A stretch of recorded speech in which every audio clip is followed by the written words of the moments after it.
marché, au niveau de l'ensemble des acteurs. Un autre travail qui a été fait, c'est que par rapport à ce travail, c'est au niveau du sud du Sénégal, surtout dans le bassin Anambé, en Casamance, que le travail, on a mis en place un comité de pilotage pour, en tout cas, accompagner ce processus de partage de tout ce qui est texte règlement intérieur.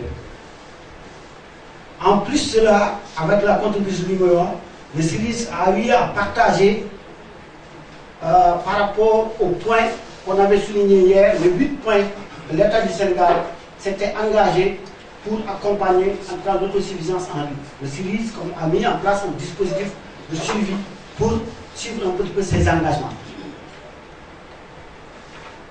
Mais par rapport à ce travail, nous, ce qu'on a vu comme perspective ou enjeu que le CIRIS doit en tout cas faire, c'est un petit peu travailler sur les questions de commercialisation. Pourquoi? Parce que les acteurs de transformation nous disent que le volet financement de la production est très clair et bien huilé.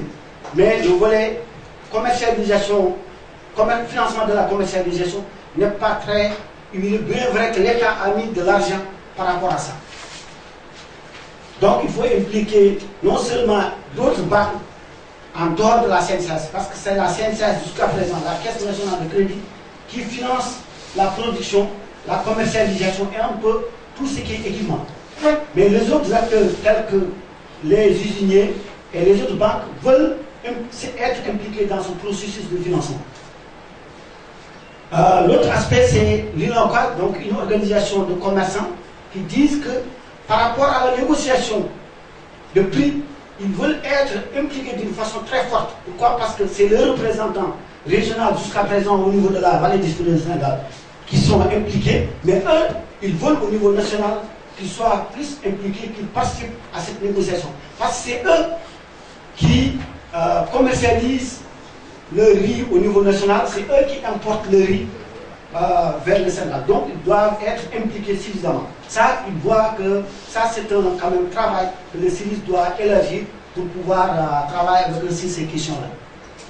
Voilà autant de questions donc que le CIRIS, en tout cas à l'atelier de décembre 2015, que les acteurs ont interpellé le CIRIS pour travailler sur ces 3 questions, ou en tout cas ces 2 questions à l'avenir, en tout cas dans l'avenir prochain. Maintenant, par rapport à ça, depuis la relance de CIRIS, on a constaté quelques difficultés, donc quelques faiblesses. Parmi les faiblesses, on a dit ça hier, c'est toute la question de la structuration des acteurs. D'ailleurs, hier, on l'a dit. Les acteurs des organisations paysannes, en tout cas le collège des producteurs, c'est bien organisé, même s'il y a des manquements, en tout cas, ils sont en avance par rapport aux autres acteurs. Mais par exemple, les acteurs du secteur commercial restent à faire. Bien vrai que le maillot INOCA est très organisé, a une force, mais l'INOCA a 2 branches qu'il faut unifier et former un seul collège pour pouvoir être représenté au niveau du collège de commerçants. L'autre aspect, c'est que le président Diawara disait, c'est que par rapport aux usiniers, on a pris en compte seulement ceux qui ont les gros industriels, donc les riziers, mais les 2 côtes qui sont en tout cas éparpillés un peu partout dans les bassins de production n'ont pas été pris en compte. Donc c'est un travail qu'il faut faire pour quand même que ces 2 côtes puissent, 1, s'organiser, 2, qu'ils puissent répondre à des questions de qualité et à des questions de compétitivité. Ça, quand même, c'est un travail que le CIRIS doit travailler physiquement. L'autre aspect, c'est que le CIRIS arrive à mobiliser tous ces acteurs. Bien vrai que c'est 4 collèges, mais que ces collèges puissent être vraiment bien organisés et puissent se mobiliser autour de la filière pour qu'on atteigne les résultats attendus. L'autre aspect, c'est bien vrai que le CIRIS a mis en place le dispositif de suivi, mais c'est le fait de mettre en place le dispositif de suivi, c'est une étape, mais le fait de suivre d'une façon conséquente en tout cas tous les engagements de l'État, pas à pas pour répondre aux préoccupations des acteurs, c'est une autre affaire, quand même que le CIRIS, en tout cas, a un défi à relever par rapport à ça. Donc ça, c'est un aspect important, c'est par rapport aux statistiques, on l'avait dit, par rapport à la structuration, c'est par rapport à la qualité du riz, mais au prix du riz, qualité-prix, ça c'est un aspect important. C'est par rapport aux alliances que le CIRIS doit nouer avec les autres acteurs. Par exemple, les médias, par exemple, les organisations de consommateurs.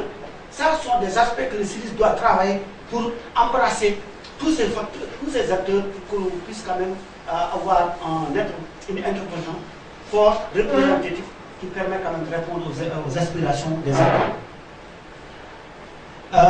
L'autre aspect, c'est la maîtrise de l'évolution de la production, surtout au niveau de la vallée. On parle des questions de rendement, on parle des questions de superficie emblavée, on parle des questions de répondre à la demande nationale.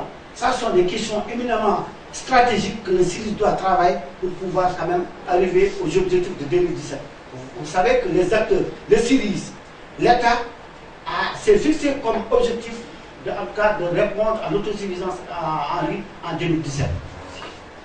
Par rapport à ça, on a cru que le CIRIS doit travailler sur les questions avec l'État pour avoir en tout cas des statistiques concertées, en tout cas de la diffusion des données d'une façon dynamique mais concertée. On va trouver un consensus autour des données qu'on publie, qu'il n'y ait pas de contestation, qu'il n'y ait pas de frustration. Par exemple, les acteurs, les producteurs disent les données que l'État a données par rapport aux 917 000 tonnes de riz produits en contre-saison chaude 2014-2015 et 2014-2015 ne répondent pas à la réalité. Et ça, ce sont des contestations que le producteur apporte. Je crois bien que c'est les accords de partenariat entre privé-privé, par exemple entre les producteurs et les riziers, entre les riziers et les commerçants. Il faut que chaque acteur puisse répondre aux cahiers de charges qui ont été élaborés, discutés et concertés. Ça, je crois bien que ça, quand même, le CIRIS doit y travailler. C'est vrai qu'il y a des efforts énormes qui ont été faits, mais d'autre part, parfois il y a des couacs par rapport au respect de ces engagements. Donc, ce sont des points quand même que le CIRIS doit veiller au gré pour qu'on puisse quand même respecter les engagements entre partenariats. Merci. Je vous remercie de ces...